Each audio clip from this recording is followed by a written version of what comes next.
India and Russia are getting together to counterbalance China. The general perception is that the India-Russia strategic partnership, which once was truly and effectively higher than the mountains, deeper than oceans and sweeter than honey, has of late withered away. But think again, folks. For example, it may be lesser known but a fact that India invested $5.5 billion in the oil sector in Russia, and the largest Russian investment in India is $12.9 billion, which can be termed as India's largest FDI till date, which was concluded last month between oil giants Rosneft and Essar.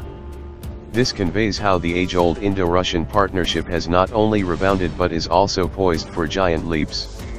This relationship not only has been rebooted but is now going from strength to strength. It's an open secret how Russia played a stellar role in mediating between India and China over the Doklam standoff, amicably resolved between the two Asian giants on August 28. Well, at least for the time being.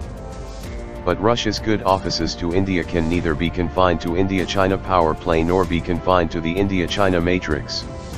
Because Russia has shown willingness and taken several concrete steps since then to demonstrate that all is well once again between India and Russia, and the two nations are now cooperating to put China in place in various ways.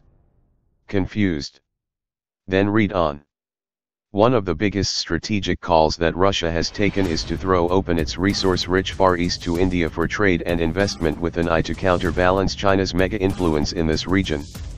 Indian Foreign Minister Sushma Swaraj last week paid an official visit to the port city of Vladivostok in the Russian Far East and participated in a meeting of the Eastern Economic Forum, EEF, which has recently emerged as the biggest international platform for cooperation among business leaders and senior government representatives from Russia, the Pacific region and the 10-Nation Association of Southeast Asian Nations, ASEAN.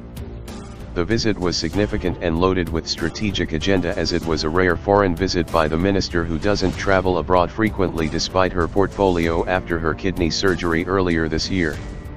Obviously, her rendezvous with her Russian interlocutors was important because of some unpublicized agenda. What was that? Here are the answers. First of all, let it be known upfront for the uninitiated that Russia is unnerved by the rapid strides made by China in the Russian Far East much before President Vladimir Putin threw open the far-flung region for foreign investments in 2014. The Chinese entered the Russian Far East in hordes for many years, so much so that they have already altered the region's demography, and the region looks more like a Chinese land, rather than the Russian territory. Now Putin wants to correct this and is relying on friends like India to counter the Chinese influence in the region. His idea of course correction, not to keep all your eggs in one basket, read China. Putin is convinced that the Indians will be more acceptable to the local population than the Chinese and will be looked upon as more benign than the Chinese. Russia is a great friend of China and in many ways a strategic ally, but only on paper. Actually, Russia looks at China with suspicion and more as a rival. And in regions like the Russian Far East and the CIS countries, where the Chinese have already made deep inroads at the expense of Russia, Moscow looks at Beijing more as a frenemy. That's why the Russian open-door policy to India in its Far East. Swaraj's Vladivostok visit is a demonstrator of the Indo-Russian strategic partnership, which is getting back on track and is going from strength to strength. It also conveys the growing Indian interest in the Russian Far East for the emerging opportunities there. She laid down the key role the Russian Far East is likely to play in the coming years in realizing the Indo-Russian joint vision of achieving a bilateral trade of $30 billion by 2025. This is what she said: "I would like to reiterate our invitation to regions and business persons of the Far East to visit India. Greater trade, commerce, and investment with the Far East will help us in achieving the target of $30 billion that we have set for our bilateral trade by the year 2025. During her Vladivostok visit, Swaraj participated in the opening ceremony of the EEF on September 6 and held bilateral meetings with Russia's Deputy Prime Minister Yuri Trutnev, Foreign Minister Sergei Lavrov, and governors of some of the Far Eastern regions. Swaraj is the third high-profile Indian leader to visit Russia this year. Earlier in June, Prime Minister Narendra Modi had visited St. Petersburg, followed by Defense and Finance Minister Arun Jaitley's visit. The high-level Indian participation in the Vladivostok Forum follows the visit of Prime Minister Narendra Modi as guest of honor at the St.